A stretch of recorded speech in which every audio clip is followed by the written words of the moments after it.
जिसका कोई दल नहीं उसकी समस्या का कोई हल नहीं, और जिसका कोई संगठन नहीं होता उसका कोई बल भी नहीं होता है। हमारे अधिकार और रोजी रोटी दे न सके वो सरकार निकम्मी है, और जो सरकार निकम्मी है वो सरकार बदलनी है। अगर जाति जनगणना नहीं कर रहे हो तो तुम में अगर हिम्मत है तो इस 2024 के इलेक्शन से पहले गणना तो करके दिखा दो कि कैसे मतलब होगा ठेकेदारी प्रथा का उन्मूलन।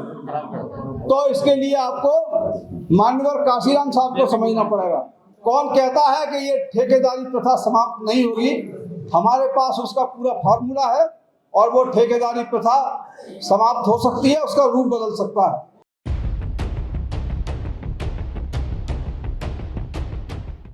उनसे कह दो कि वो समझ जाएं, वक्त बदला है, अब बदल जाएं। या तो कलियों को ताजगी बख्शें या वो गुलशन से निकल जाएं।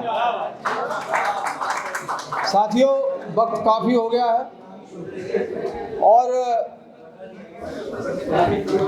मैं बोलने से ज्यादा करने में विश्वास रखता हूं। बाबा साहब डॉक्टर अम्बेडकर का 6 दिसंबर को परिनिर्वाण दिवस था। आज 3 दिन हुए हैं। उसी के उपलक्ष्य में ये जो प्रोग्राम रखा गया है वायलेंस फ्री इंडिया, इस बार मतलब उनके उपलक्ष्य में रखा गया है परिनिर्वाण दिवस के में।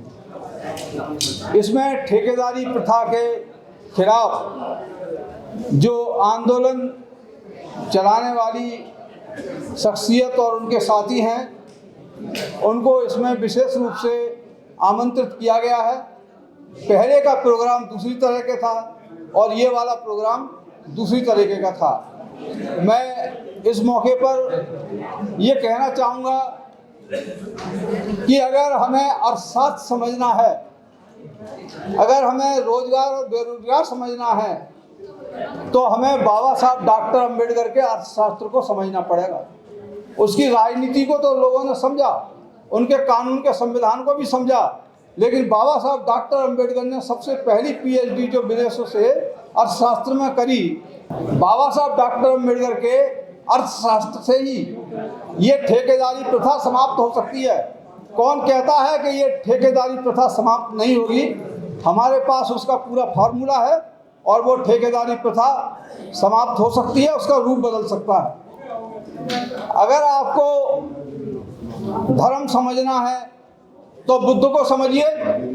ये वायलेंस फ्री इंडिया जो नारा लगाया गया है, ये बुद्ध का ही तो नारा है कि मैं हिंसा नहीं करूंगा।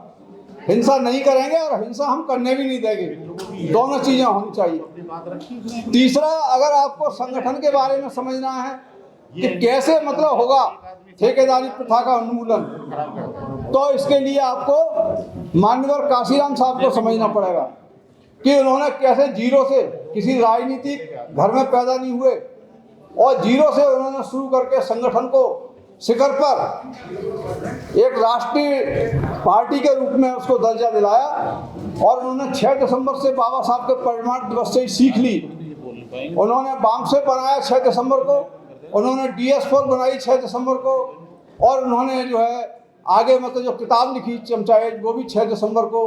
तो 6 दिसंबर एक ऐसी चीज़ है जो हमें संघर्ष के लिए प्रेरणा देता है। जब बाबा साहब ने देश का भाग्य बदल दिया, हमें ऐसा संविधान दे दिया कि सभी जमातों को साथ साथ चलना सिखा दिया, तो हम उनके याद करके, उनके दर्शन को समझ करके हम उसी तरीके से संगठित हों। बिना संगठित हुए, मेहरोत्रा साहब ने कहा 91% लोग जो असंगठित हैं। ये 2011 की जनगणना का आंकड़ा है, लेकिन आज तो जनगणना नहीं हो रही।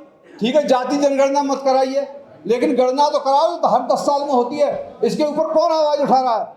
एक भी आदमी आवाज नहीं उठा रहा। ठीक है, जाति जनगणना का जिनका इंटरेस्ट है उसकी तो आवाज उठ रही है, लेकिन कम से कम जाति जनगणना नहीं कराते हो तो गणना तो करा दो।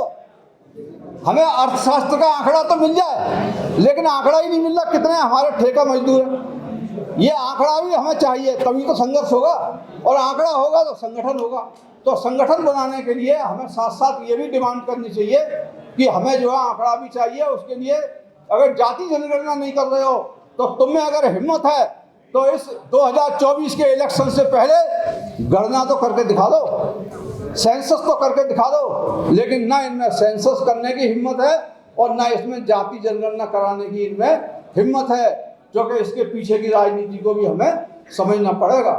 तो मैंने पहले ही कहा था कि जो हमें हमारे अधिकार और रोजी रोटी दे न सके वो सरकार निकम्मी है, और जो सरकार निकम्मी है वो सरकार बदलनी है।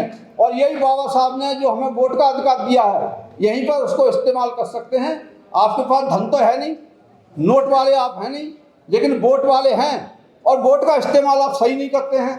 तो आप मतलब आवाज़ तो उठा सकते हैं, लेकिन आप जो कुछ कर नहीं सकते। उसके लिए आपको राजनीतिक लड़ाई तो लड़नी ही पड़ेगी, तभी इसका समाधान हो सकता है। और ये नहीं है कि अंतिम राजनीतिक लड़ाई है। अगर अगली सरकार जो आपने बनाई है वो भी गड़बड़ करे तो उसके खिलाफ भी बदलने के लिए आपको इसी तरीके से आना पड़ेगा। तो मैं समझता हूँ इसका संगठन का सही मकसद पूरा होगा। और ये ठेकेदारी प्रथा कितने दिन तक चलती है?